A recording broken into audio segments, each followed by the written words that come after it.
Jesus began the last year of his mortal life by intensifying the training of his apostles.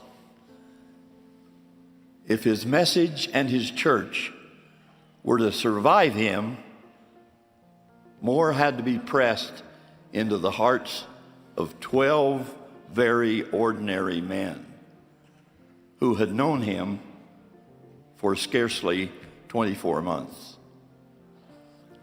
One day, Jesus witnessed an argument among the 12 and later asked, "What was it that ye disputed among yourselves?"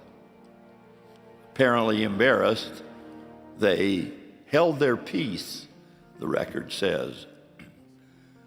But this greatest of all teachers perceived the thoughts of their hearts and sensed the first blush of personal pride. So he called a little child unto him and said, "Verily I say unto you, except ye be converted and become as little children, ye shall not enter into the kingdom of heaven. Whosoever therefore shall humble himself as this little child, the same is greatest in the kingdom of heaven." Come with me to view the humility before God demonstrated by one young, very dear friend of mine. On January 5th, 2025, 91 days ago, Easton Jolley had the Aaronic priesthood conferred upon him and was ordained a deacon in the Church of Jesus Christ of Latter-day Saints. Easton had longed to pass the sacrament of the Lord's Supper for as long as he could remember. But this sacred opportunity was accompanied by the stomach-wrenching fear that he would fail, that he would fall, that he would be teased or embarrassed, he and his family with him. You see, Easton has a rare and very destructive illness, Ullrich congenital muscular dystrophy. It has progressively filled his young life with formidable challenges while shattering his hopes and dreams for the future. He will soon be in a wheelchair permanently.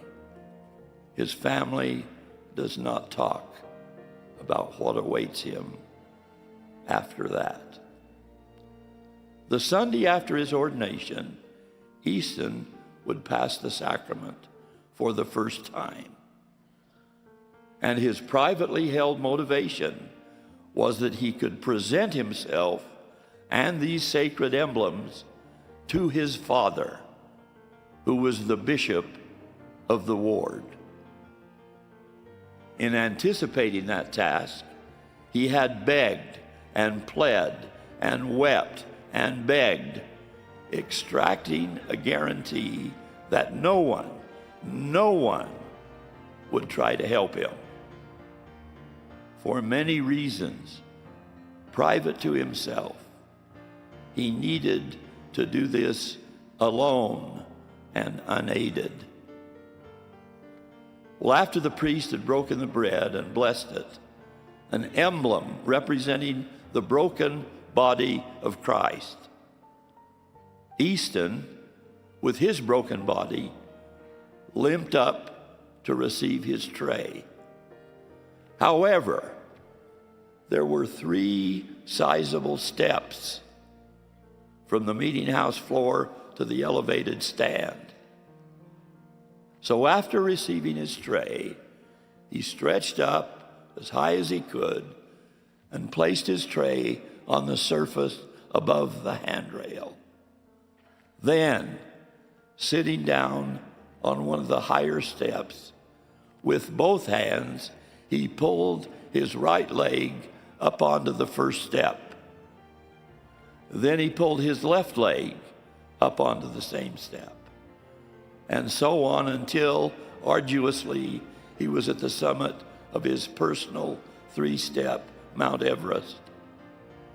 He then maneuvered himself to a structural post by which he could climb to a standing position. He made his way back to the tray. A few more steps, and he stood in front of the bishop, his father, who, with tears drenching his eyes and flooding down his face, he had to restrain himself from embracing this perfectly courageous and faithful son. And Easton, with relief and a broad smile consuming his face, might well have said, "I have glorified my Father, and I have finished the work he gave me to do." Faith, loyalty, purity, trust, honor, and in the end, love for that Father he so wished to please. These and a dozen other qualities make us also say, "Whosoever shall humble himself as this little child, the same is greatest in the kingdom of heaven."